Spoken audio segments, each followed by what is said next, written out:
Welcome into Duval Daily, presented by GenJag.com. I'm Jordan Lugo. Thanks so much for tuning in here on Wednesday, February 14th.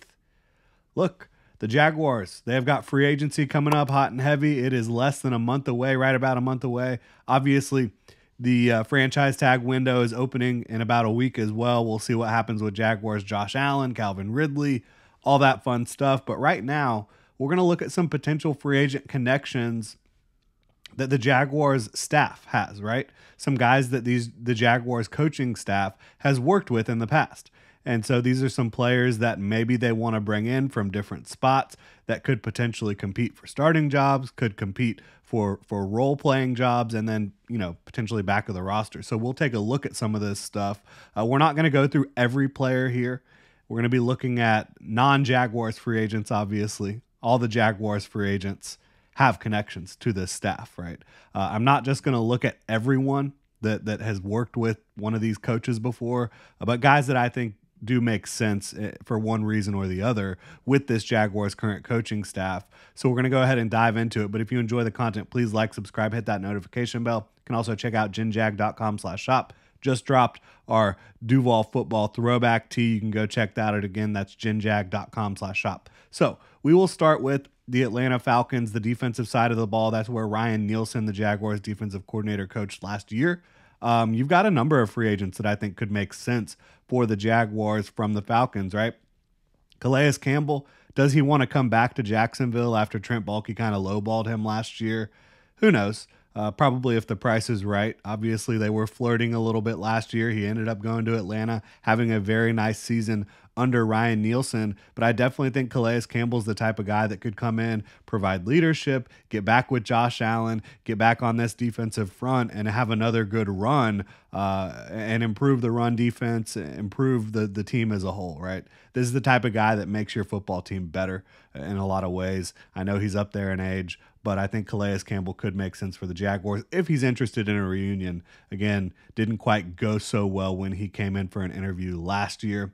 Bud Dupree, he's an edge rusher from the Falcons. He's spent time around the league, right, with the Steelers, with the Titans, has had some injuries. But this is a guy that when he's healthy, he produces sacks. He's up there in age now. He's 31 years old. I don't think he's going to be pursued as a starter in this league. But if you bring him in to be a third or fourth edge rusher behind Josh Allen and Trayvon Walker, I think that could make a lot of sense. I think he could fill that role well. And he got 6.5 sacks last year in this defense that the Jaguars are going to be bringing over from Atlanta.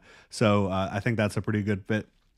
Jeff Okudah, if you want to take a flyer on a talented corner who has had trouble staying healthy, I think Jeff Okudah makes a lot of sense. He's a former, top 5 pick in the NFL draft, a guy that I loved coming out of Ohio State. He's just had troubles staying healthy. And if you want to take a flyer on that type of guy, because you do have Tyson Campbell and Darius Williams, assuming neither of those guys goes anywhere, I think it makes a lot of sense. And even if one of those guys, not Tyson, he's not going anywhere, but the Jaguars could save a lot of money by moving on from Darius Williams. Jeff Okudah could be a candidate to compete for a starting job for you on the outside. So that could make sense for sure. You've also got Kentavious Street, who Nielsen coached at NC State, in New Orleans, and in Atlanta last year.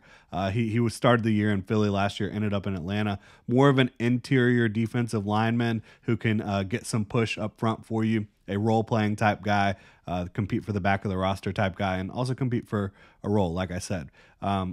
Moving on to Houston. You're like, Houston?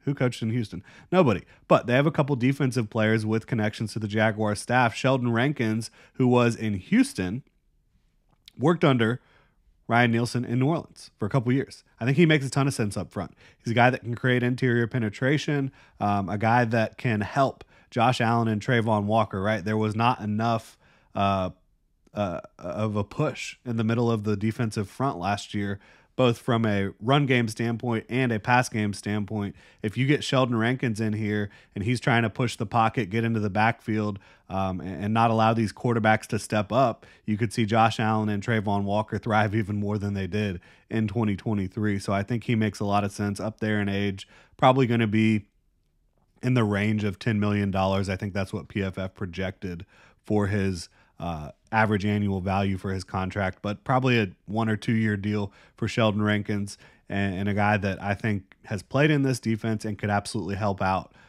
in regards to what you need. Another Houston guy by way of Philly is Derek Barnett. Derek Barnett was with the Eagles for a long time under Doug Peterson, and he kind of had a resurgence in Houston last year. I think that he's the type of guy that, again, as a fourth rusher for you, one of those second wave guys, makes a lot of sense. And he's still, I think, only 27 or 28 years old. From Philly, look at some guys that Doug Peterson coached over there. How about Jason Kelce? Ever heard of him? Nah, I would be shocked if he leaves Philly. I think if he plays another year, it's going to be for the Philadelphia Eagles. I think he's going to retire an Eagle. But if the door was open, the Jaguars absolutely need center help in the worst way, a huge way. That would alleviate a need, at least short term. If the door was open, you got to pick up that phone, but I doubt it will be. Fletcher Cox, this is a player that at this point in his career is more of a pass rush specialist from the interior. But hey, could you use a pass rush specialist on the interior? A guy who doesn't want to take all the reps, a guy who doesn't want to be out there the whole time, but you get him in there in those clear pass rushing situations. You need to get off the field on third down. He helps you do that, in my opinion. You've also got Brandon Graham, another guy who's been around the block, worked with Doug Peterson for a long time, and can still get it done. He's not an interior rusher, more of an edge rusher, but a guy more of a DPR at this point in his career, designated pass rush type. And I think he makes a ton of sense as well. So all those Philly connections are that are guys you've known for a long time. They're a little bit older, outside of Derek Barnett, who again was playing in Houston last year. But guys that I think would help this Jaguars roster compete at a higher level in 2024. And again, you're not trying to forsake the future this offseason, but you are in a win now mode. Like, this team needs to win football games. They need to get back into the playoffs. They need to compete in the playoffs. Like, this is a team that has a Super Bowl window with Trevor Lawrence on a rookie deal right now. Go get the job done. Quez Watkins, another Philly guy, not as big of a name as the other guys we've looked at from Philly, but he was drafted during Doug's time in Philly, late round pick. He's a wide receiver. He is very fast, 4.35 speed, I think. He's 6 feet tall, long arms, explosive athlete, doesn't drop the ball a lot, hasn't been super involved on Philly's offense lately, but a guy who competing to make this roster better, as a depth receiver. I absolutely think Quez Watkins could make sense for them. Sua Opeta, a guard from Philly, undrafted free agent under Doug Peterson, had to play a lot last year for them at right guard. Not a great player, but again, maybe as depth he could upgrade what you have. We'll see how that plays out, certainly. From New Orleans, some guys that Ryan Nielsen coached over there. Zach Bond, kind of role player, drafted. He was a linebacker / edge hybrid coming out of Wisconsin. A little bit of that Frankie Louvu type, but more on the line of scrimmage than Louvu. But he can rush from the edge. He can run and hit. He's a great special teams player. He can drop in coverage. Had the best season of his career last year. I think Zach Bond could be the type of guy that makes some sense for them as a rotational piece, and a guy who can play special teams for you. Outside cornerback Isaac Yiadom. He didn't actually work with Ryan Nielsen in New Orleans, but New Orleans, Dennis Allen, that's where Ryan Nielsen comes from. They signed Yiadom last year. They got him in there, and he had a great year for them. Similar system, obviously. They're going to want to run a lot of press man coverage on the outside. I think that Yiadom played, a lot of wide cornerback for them last year. He could be a fit. He played very well. He's got the length that they will be looking for, very good length to play press man coverage and experience doing it, again, coming from New Orleans last season. Malcolm Roach, another potential rotational type defensive lineman, kind of in that Contavious Street mold, had a good season last year for them. We'll see if they have any interest there. Ryan Nielsen coached him in New Orleans. Chris Richard, he's reportedly joining the Jaguars staff as a secondary coach, a great secondary coach. He was co-defensive coordinator with Ryan Nielsen in 2022. He, again, more of a secondary guy. Looking at one of the guys that he coached in Dallas that I think could make sense for the Jaguars. Coached Dallas prior to joining the New Orleans staff.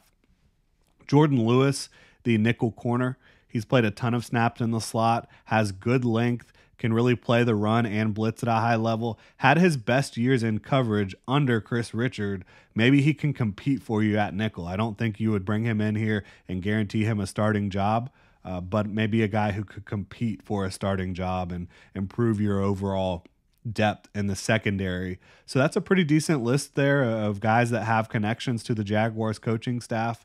I think that there's definitely going to be a lot of change within the Jaguars ranks this offseason from a depth standpoint, and obviously there's a lot of maneuverability with some of the contracts they have. Maybe the Jaguars decide to back up the Brinks truck for some big free agents. We'll see how it plays out, but we will also be able to look at some guys in the draft that fit this Jaguars coaching staff. There's a lot of coaches reportedly joining the staff from the college ranks. When you talk about Matt House from LSU, you talk about the Tennessee running backs coach joining the staff, a couple other guys. We'll look at some connections they have to guys in the draft this year down the road, but really appreciate y'all tuning in. If you enjoy the content, please like, subscribe, hit that notification bell. You can also check out ginjag.com/shop, pick up some new Duval gear. Y'all have a good one.